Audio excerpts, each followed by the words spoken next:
Le Seigneur m'a donné une grâce, je crois, ces derniers temps, et ça a commencé lorsque j'ai entendu parler d'un prêtre que Villiers Partage a rencontré, qui s'appelle le Père Anthony. Et je crois et je prie pour la sainteté de cet homme, vraiment. Je prie pour que le Seigneur ait toujours la main posée sur lui, parce que l'impact qu'il a sur les gens qu'il rencontre est phénoménal, vraiment. Et je crois que cet homme-là, c'est vraiment un prophète, un serviteur de Dieu. Je ne l'ai jamais rencontré, mais ce que les frères m'en disent a suffi pour changer mon cœur. Assez pour faire une chose un peu plus simple, c'est vouloir prier plus d'abord. Vouloir prier plus. Et quand j'ai commencé à prier plus, là je vous dis ça avec le recul aujourd'hui, quand j'ai commencé à prier plus, un jour il s'est avéré que, donc c'était avant la retraite de Nevers, que mon jour de jeûne communautaire, puisque voilà, Evodie vous parlait tout à l'heure des gens qui sont communautaires, et donc les communautaires prient les uns pour les autres pour que justement en fait la communauté soit protégée spirituellement. Donc ça veut dire que j'aime beaucoup cette image, un peu à la manière des Spartiates. Tu sais, tu as toujours le bouclier de ton frère qui protège la moitié de ton propre corps. C'est ça que ça veut dire. Et donc c'était mon jour de jeûne communautaire, et ça tombe un mardi. Je jeûne le mercredi, le vendredi la retraite commence, donc je peux pas jeûner, et je sens que le Seigneur me dit mais c'est pas grave, tu vas jeûner jeudi. Et là il y a un calcul simple qui se fait dans ma tête. Ouais, mais son truc ça ressemble à un tiercé, parce que du coup je vais jeûner mardi, après je vais jeûner mercredi, et après je vais devoir jeûner jeudi. Ça sent le piège. Je crois que tout le temps que j'ai passé à vouloir prier un peu plus avant m'a permis d'accepter ce moment-là. Le moment où tu dis ok Seigneur, on va jeûner 3 jours. Mais j'avais déjà fait plus ou moins mon plan, j'avais fait plutôt un jeûne plutôt progressif, c'est-à-dire je me disais bon, le premier jour, comme d'hab, on va jeûner à l'eau, etc., etc. Le deuxième jour, on va rajouter du pain, et puis le troisième jour, bon, faut quand même, ça fait 3 jours, on va plutôt faire ça aux légumes et aux fruits. Le Seigneur m'a donné la grâce de jeûner les 3 jours à l'eau. Merci Seigneur. Et à la fin des 3 jours, donc le vendredi matin, quand je me place devant le Seigneur, je me dis, forcément, je vais me placer là, je vais être un super saiyan spirituel. Tu vois, j'ai jeûné 3 jours d'affilée à l'eau, donc forcément le Seigneur va avoir plein de trucs à me dire pour tout le monde, etc., etc. J'arrive là, confiant en plus, tu vois. Je me dis voilà, merci Seigneur et compagnie. Je me mets à genoux et je sens que le Seigneur m'attend. Jusque là tout va bien, tu vois. Et le Seigneur me dit, Romuald, est-ce que tu as remarqué pendant ces 3 jours à quel point tu étais orgueilleux? Je dis tiens, c'est pas ça forcément que je m'attendais comme accueil, tu vois. Mais en même temps, je pense que ces 3 jours de jeûne-là ont eu quand même un effet bénéfique. C'est celui d'accepter ça sans broncher, de dire ouais, c'est vrai Seigneur, tu vois. Et je suis là avec mon Dieu, le Seigneur me corrige, et je suis joyeux en fait. Tu vois, je me dis c'est vrai Seigneur, je suis orgueilleux quand même, je déconne. Je vous donne un exemple simple. Pendant ces 3 jours de jeûne-là, je me suis battu avec moi-même pour ne pas dire aux gens que je jeûnais. Vous comprenez ce que je veux dire? C'est-à-dire que, attends, que je jeûne pendant 3 jours quand même. Attention, c'est pas, tu fais ça? Est-ce que tu jeûnes pendant 3 jours toi? Non. Chut. Tu vois, moi je jeûne pendant 3 jours. Parce que moi, tu vois, non en fait, l'ami, tu n'es que dalle. Tu vois, et t'as honte, tu sais que c'est débile, tu vois, de devoir te battre contre ça. Mais c'est ta nature. C'est en toi, c'est comme ça. C'est en toi parce que tu te nourris de tout un tas de choses qui font qu'au final, c'est ce que tu es. Et le Seigneur me montrait que dans tout ce que je faisais, il y avait en filigrane cet orgueil-là. Tu vois, il n'y a rien qui est pour toi en fait. Tout ce que tu fais de bien, tu le fais par la grâce de Dieu. Et quand tu n'arrives pas à le faire, c'est parce que tu es homme. C'est comme ça. Ok? Mais quand même, ça m'a fait vraiment beaucoup de bien. Je sors de cette retraite différent. Je sens en fait qu'il faut que je lutte contre cet orgueil-là. La retraite se passe excellemment bien. Beaucoup vraiment de bénédictions. Et puis le mercredi d'après, je rejeûne. Je me retrouve devant le Seigneur Ou encore, j'ai cette joie-là de me retrouver devant Dieu. Et Dieu me donne une image. Je ne sais pas si vous avez vu que les chutes Victoria se sont taries complètement. Je ne sais pas si vous connaissez les chutes Victoria. Je ne sais plus c'est dans quel pays d'Afrique, mais c'est vraiment, voilà, c'est comme si je vous disais, les chutes du Niagara, en fait, se sont taries, en fait. C'est quasiment la même chose. Et ça m'avait vraiment interpellé quand j'avais vu les images, les vidéos de ça. Mais vraiment, vous imaginez, il y a un filet d'eau qui coule, il reste plus rien, quoi.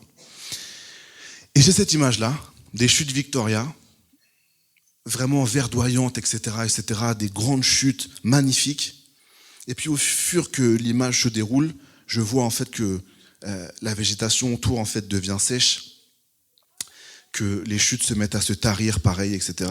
Et je dis Seigneur, mais Seigneur, qu'est-ce qui se passe? Alors, tu vois l'image, tu parles en langue en même temps, tu sens que le Seigneur essaye de te parler, et puis il finit par me dire, c'est à cause de ton péché que les chutes se tarissent. Alors, pour que vous puissiez comprendre, dans l'image, c'est particulier, mais tu comprends que les chutes représentent la grâce de Dieu qu'il essaye de déverser sur toi, systématiquement. Et il a envie de t'inonder de ça. Et ce qui était particulier dans cette image, c'est la notion de puissance des chutes. Tu vois, c'est un truc vraiment où Dieu veut manifester sa puissance en fait en toi. Et c'est sur toi, c'est dans ton âme en fait que le Seigneur a besoin de faire couler ces chutes de grâce là. Mais ton péché, Romuald, tarit ces chutes. Et puis l'image continue où en fait l'endroit, enfin, je vois en fait l'endroit où tombait l'eau. Et il y a une espèce de truc, mais style fausse septique qui remonte à la surface, tu vois. Ouais, un truc dégueulasse, vraiment. Qui remonte à la surface comme ça. Et comme s'il me montrait, en fait, voici ton état, en fait. Voici ton état quand tu ne t'accroches pas à moi. Voici tout ce qu'il y a en toi. Et ce qui était particulier, c'est vraiment d'imaginer que cette eau pure-là tombait, en fait, dans cet amas-là aussi. Et il me disait que c'est ta permissivité qui faisait ça.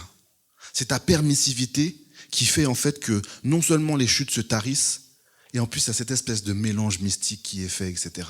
Je dis, ok Seigneur, mais on va où, on fait quoi, on fait comment?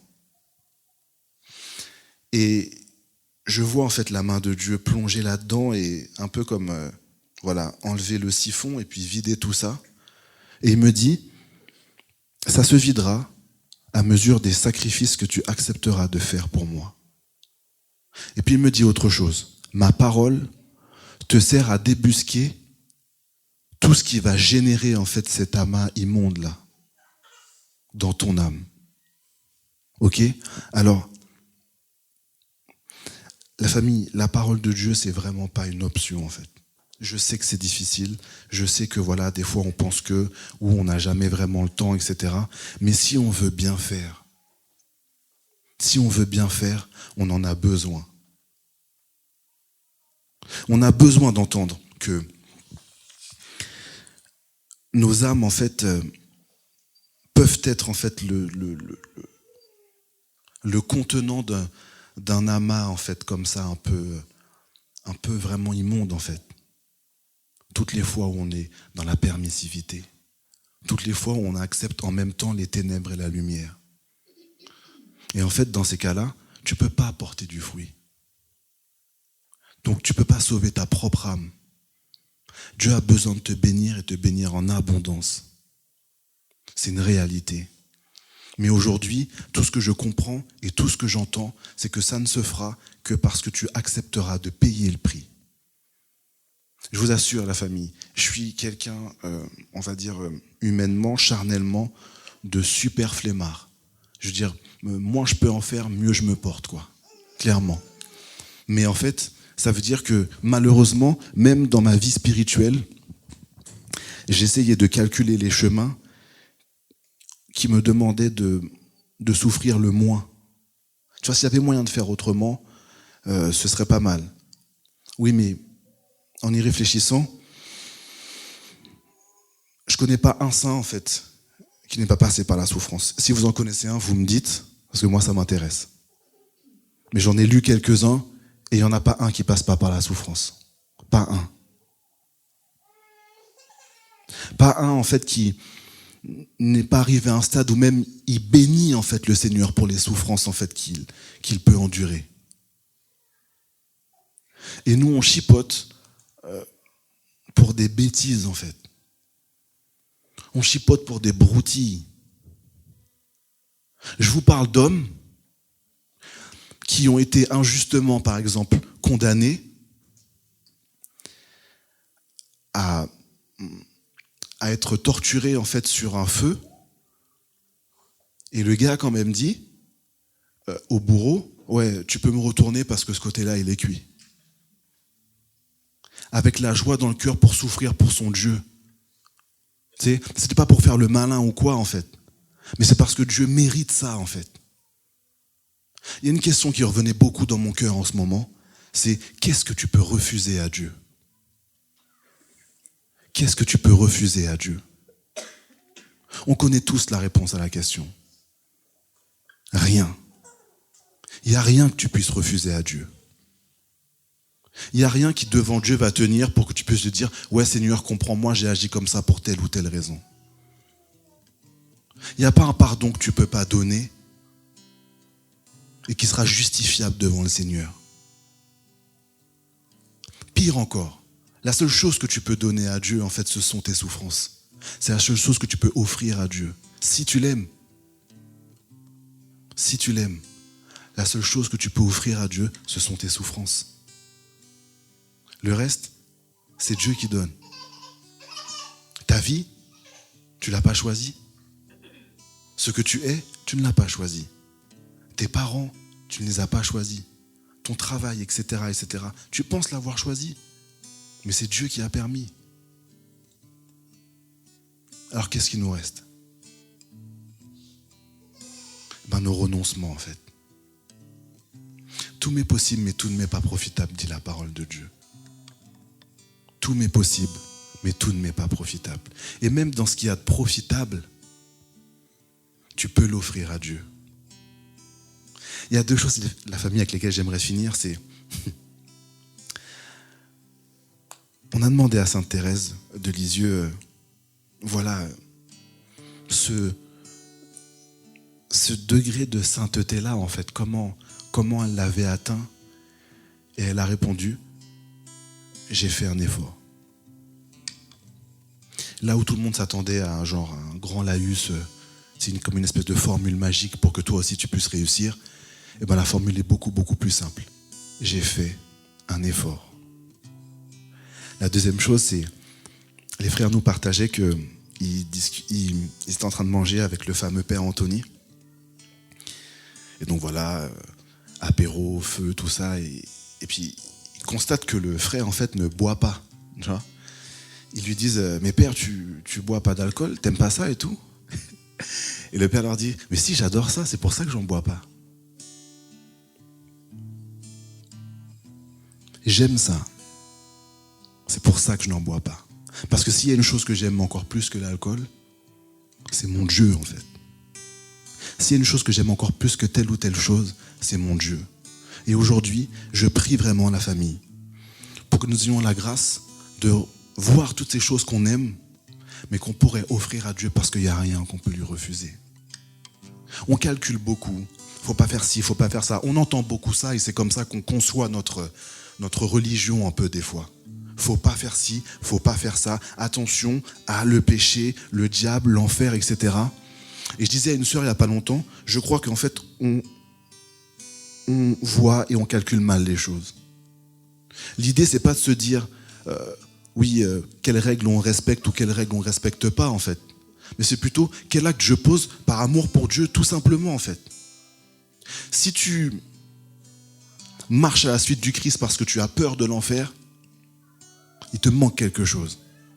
Si tu marches à la suite du Christ parce que tu veux l'aimer, là, tu es vraiment sur la bonne voie.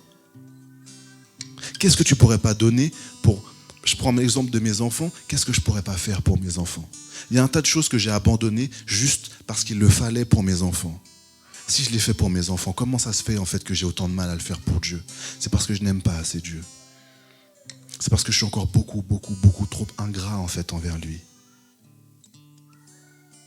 J'arrive à expliquer à Dieu pourquoi en fait il y a des choses qui sont plus importantes que la vie qu'il a donnée pour moi. Alors que je sais au fond de moi qu'il n'y a rien de plus important. Je vous laisserai avec cette méditation du curé d'Ars dans son chemin de croix qui disait « Seigneur, je suis pécheur, je mérite la mort, je mérite l'enfer.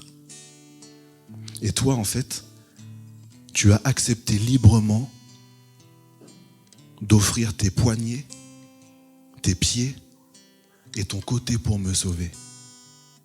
Et moi, quand tu me demandes quelque chose, je traîne les pieds, je peste, je me plains. Seigneur Jésus, permets aujourd'hui qu'il en soit autrement. Et je fais de cette prière la nôtre, frères et sœurs. Seigneur Jésus, permets qu'il en soit autrement. Seigneur, permets-moi jour après jour, ça ne se fera peut-être pas en un jour, mais permets-moi jour après jour de faire un effort. Identifie avec moi, Seigneur, ces choses qui me coupent de toi et qui m'empêchent de voir les efforts que je peux faire pour toi. Aide-moi à viser le ciel et pas fuir l'enfer. Aide-moi, Père éternel, à, comme le dit la liturgie, faire de ma vie une éternelle offrande à ta gloire. Parce que Jésus-Christ, tu as donné ta vie pour que je revienne à toi. Aide-moi à voir jour après jour quel Dieu merveilleux tu es et à le voir de plus en plus chaque jour. Aide-moi, Seigneur, à faire de toi mon essentiel. Et Seigneur, quand je serai dans cette dynamique, permets-moi en fait de raffermir mes frères. Permets-moi de porter ce fruit pour l'unique et seule bonne raison, celle de ramener des âmes dans ton cœur glorieux, Seigneur. Voilà le seul fruit que je dois porter. C'est celui en fait de semer des grains dans les cœurs de mes frères et de mes sœurs qui ne savent pas à quel point tu es un Dieu merveilleux, qui ne savent pas que tu as donné leur vie pour eux aussi. Père, pose ta main sur nous en cet instant. Fais couler, Seigneur, ce torrent de grâce que tu veux faire couler, que tu as hâte de faire couler. Sois miséricordieux envers nous, Seigneur, nous t'en supplions. Prends pitié de nous, Seigneur, de notre faiblesse, de nos péchés, Seigneur. Ne permets pas en fait que cette chute se tarisse encore. Que ton Saint-Esprit, Seigneur, puisse mettre la lumière sur toutes ces choses qui nous coupent de toi. Donne-nous la grâce, Seigneur, de lire ta parole, de la méditer. Donne-nous la grâce, Seigneur, de nous couper de toutes ces choses qui font du bruit en nous, Seigneur. De toutes ces choses qui cherchent juste à lâcher des écrans de fumée pour qu'on puisse ni te voir, ni t'entendre. Seigneur, le cardinal Sarah disait que voilà, tu parles et tu ne parles uniquement que dans le silence. Apprends-nous, Seigneur, à être esclaves de rien, à désirer ce silence pour entendre ta voix. Amen.